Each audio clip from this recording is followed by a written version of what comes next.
Chronic prostatitis లేదా chronic ఎపిడైడిమో orchitis అంటే ఎవరిలో అయితే ప్రోస్టేట్లో ఇన్ఫెక్షన్ ఉంటుందో లేకపోతే బీర్జాలలో అంటే టెస్టిస్లో ఇన్ఫెక్షన్ ఉంటుందో ప్రోస్టేట్లో ఇన్ఫెక్షన్ ఉంటే దాన్ని క్రానిక్ ప్రోస్టటైటిస్ అంటారు. లేదా బీర్జాలలో టెస్టిస్లో ఇన్ఫెక్షన్ ఉంటే దాన్ని క్రానిక్ ఎపిడైడిమో ఆర్కైటిస్ అంటారు.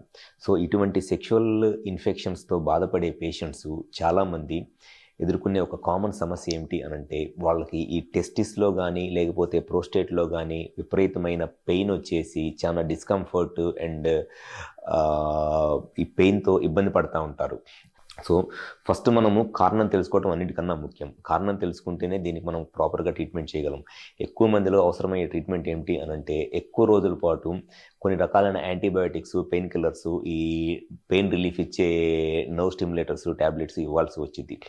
ఒకవేళ దాంతో కూడా ఈ ప్రాబ్లం క్లియర్ అవ్వక పెయిన్తో ఇంకా ఇబ్బంది పడతా, డిస్కంఫర్ట్తో ఇబ్బంది పడుతుంటే నెక్స్ట్ వచ్చే ట్రీట్మెంట్ ఆప్షన్ వచ్చేసి ఈఎస్డబ్ల్యూ ట్రీట్మెంట్ అంటారు, లేదా షాక్ వేవ్ థెరపీ అంటారు, లేకపోతే పిజో వేవ్ థెరపీ అంటారు. ఇవన్నీ ఒకటే నేమ్స్. అటువంటి ట్రీట్మెంట్తో కూడా ఈ పెల్విక్ రీజన్లో వచ్చే పెయిన్కి రిలీఫ్ వస్తుంది, టెస్టిస్లో వచ్చే పెయిన్ కూడా బాగా రిలీఫ్ వస్తుంది.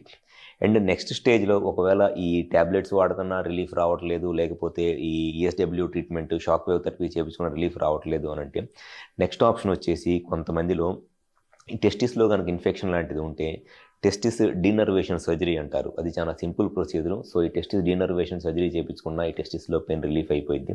అండ్ ప్రోస్టేట్కి సంబంధించిన ఇబ్బంది ఉన్నప్పుడు కూడా దానికి ఒక చిన్న ప్రొసీజర్స్ ఉంటాయి, అవి చేయించుకున్నప్పుడు ఈ ప్రాబ్లం రిలీఫ్ అయిపోయింది. సో ఎవరైతే ఈ ప్రోస్టేట్ ఇన్ఫెక్షన్స్తో లేకపోతే ఈ టెస్టిస్లో ఇన్ఫెక్షన్తో బాధపడుతున్నారో మీరు కనుక నన్ను వైజాగ్లో కన్సల్ట్ అవ్వాలి అనుకుంటే నేను ప్రతి శనివారము ఉదయం 9 గంటల నుంచి మధ్యాహ్నం 2 గంటల దాకా వైజాగ్లో కలెక్టరేట్ జంక్షన్ దగ్గర ఉన్న హాస్పిటల్లో కన్సల్టేషన్కి అందుబాటులో ఉంటాను.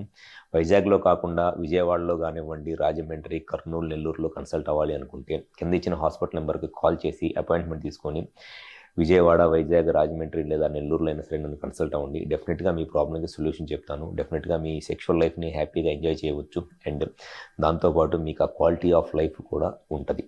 Thank you.